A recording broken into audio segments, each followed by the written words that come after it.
ጥያቄ አለኝ። አንድ ሴት አላገባም ማለት ትችላለች ባል አለማግባት? ለምሳሌ እሺ ማግባት ግዴታ ነው ወይንስ አይደለም በሚለው ጉዳይ በዑለሞች መካከል ኺላፍ አለ። ግማሽ ዑለሞች ግዴታ አይደለም ወይንም ሌሎች ደግሞ አይ ግዴታ ይሆናል ብለው የተናገሩ አሉ። ስለዚህ ከሁለቱም ይልቅ ሶስተኛው አቋም ምንድነው? ግዴታ የሚሆንባት አለች፣ ግዴታ የማይሆንባት አለች የሚለው ሶስተኛ ትክክለኛ አቋም ነው ብዬ አምናለሁ። እርሱም መቼ ነው ግዴታ የሚሆንባት፣ መቼ ነው ግዴታ የማይሆንባት ወደሚለው ስንመጣ በወንድም በሴትም ላይ ወንድም ሴትም እንግዲህ ከእነርሱ መካከል ስሜት ያለባቸው ከሆኑ ወደ ፈተና እንዳይወድቁ ለአቅመ አዳም ለአቅመ ሔዋን ከደረሱ የማግባት ግዴታ አለባቸው። ሁለተኛ ምንድነው? ስሜት የሌላቸው ከሆነ በተፈጥሯቸው ምንም አይነት የተቃራኒ ጾታ ፍላጎት ምንም አይነት ስሜት የሚባል የሌላቸው ከሆኑ እነዚህ ጥፋት ላይ ክፉ ነገር ላይ ይወድቃሉ ተብሎ ስለማይታሰብ በእነዚህ ላይ ግዴታ አይሆንም።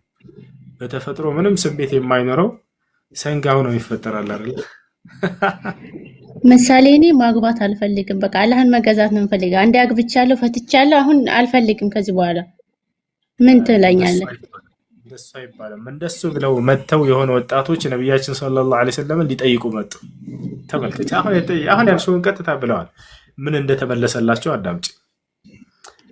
ጃአ ثلاثة شاب إلى النبي عليه الصلاة والسلام ሶስት ወጣቶች ወደ ነብያችን ሰለላሁ ዐለይሂ ወሰለም ጋር መጡ። ሲመጡ ጊዜ ቤት ጥያቄ ሊጠይቁ ነብያችን ሰለላሁ ዐለይሂ ወሰለም የሉም ነበር። እናታችን አይሻን አገኙ። ምን ፈልጋችሁ ነው አለቻቸው።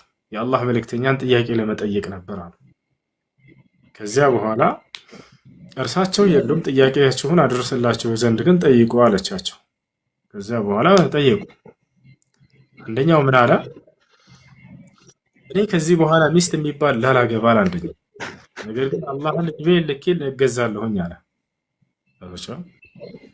ሌላኛው መጣና እኔ ከዚህ በኋላ እንቅልፍ የሚባል አልተኛም አላህን ስገዛ እኖራለሁኝ አለ።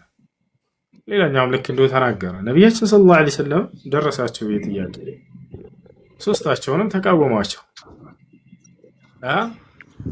ምን ቤት አድርጉ